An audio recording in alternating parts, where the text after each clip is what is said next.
Okay, अजून कारण okay, अजून म्हणजे हे तुम्हाला सॉफ्टवेअर विषयी माहिती आहे किंवा काही गोष्टी.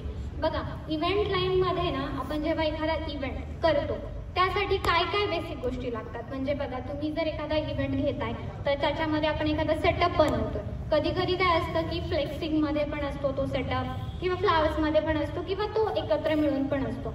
पण तो थीम अकॉर्डिंग जायला खूप इम्पॉर्टंट असतं. बघा, आता जर मी महाराष्ट्रामध्ये राहते आणि मला महाराष्ट्रीयन वेडिंग करायचंय, तर सोपं गोष्ट असते की सुरुवात तुमच्या प्रेझेंटेशन पासून होते सगळ्या, की तुम्ही क्लायंटला काय प्रेझेंट करणार आहे. प्रेझेंटेशन हा ऑल ओव्हर फर्स्ट आपलं इम्प्रेशन असतं की आपण डिझायनिंगमध्ये आपण नेक्स्टली काय करणार आहे. प्रेझेंटेशन पण असं असतं की त्यामध्ये फक्त असं नाही की PPT बनवलं तुम्ही आणि दिलं आणि झालं वगैरे करून. तर प्रेझेंटेशन पण असं असावं की जे पुढच्या क्लायंटला पाहता क्षणी भावलं पाहिजे. म्हणजे ते तुम्ही जर लोकांना दाखवताय, तुमचे जे कन्सेप्ट आहे ते, तुमच्या ज्या आयडिया आहेत, जे तुमचे थॉट्स आहेत त्याच्यात क्लिअरली दिसले पाहिजे. हा एक मेन मुद्दा असतो. सो बेसिक प्रेझेंटेशन आपल्याला सगळ्यांना बनवताच आलं पाहिजे जर आपण इव्हेंट लाईनमध्ये आहोत तर. कारण इव्हेंट करताना आपण असं नाही आहे की ते खूप म्हणजे काय म्हणतात ना, बेसिक झालं की घेतला फोटो दिला क्लायंटला, त्याने काय होतं, इम्प्रेशन खराब होतं आपलं. आणि आपल्याला काही गोष्टी आपल्याला पण कधी कधी कळत नाही की आपण क्लायंटला काय कमिट केलं करून. तर आता बघा, प्रेझेंटेशनमध्ये ना, जेव्हा आता तिथूनच सुरुवात करते मी, की एक इव्हेंटमध्ये स्टार्टिंगला काय असतं डिझायनिंगमध्ये, एंड टू एंड काय असतं करून. बघा, जर कोणतं पण लग्न घ्या किंवा कोणताही कार्यक्रम घ्या, बेसिक गोष्ट काय असते, आपण लोकांपर्यंत आधी काय पोहोचवतो, आपलं इन्व्हिटेशन. मग ते मराठीमध्ये असो किंवा ते इंग्लिशमध्ये असो. आता बघा, तुम्ही नोट डाऊन करून घेऊ शकता.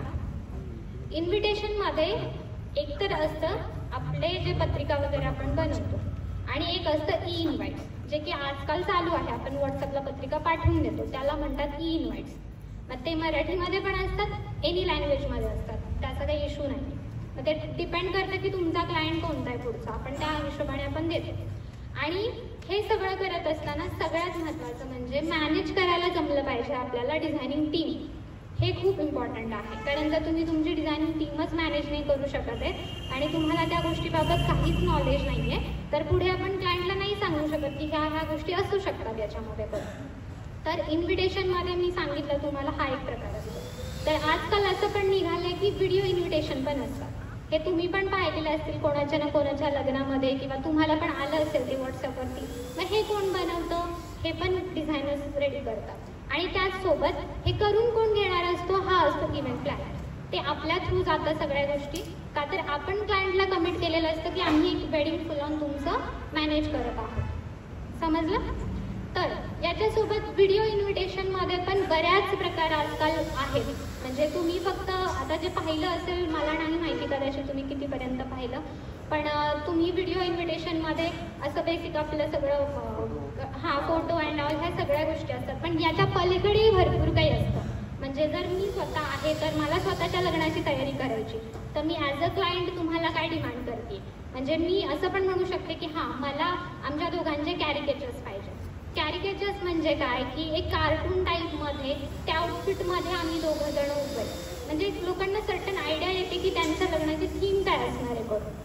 मग इन्व्हिटेशनमध्ये पण आपले थीम बेस इन्व्हिटेशन असतात, किंवा मग तुमचे जे फंक्शन वाईज असतात त्या थीम्स, त्यानुसार पण तुमचे इन्व्हिटेशन्स रेडी होतात. मग हे असतात. ह्याच्यासाठी पण एक video editor, video designer separately असतात.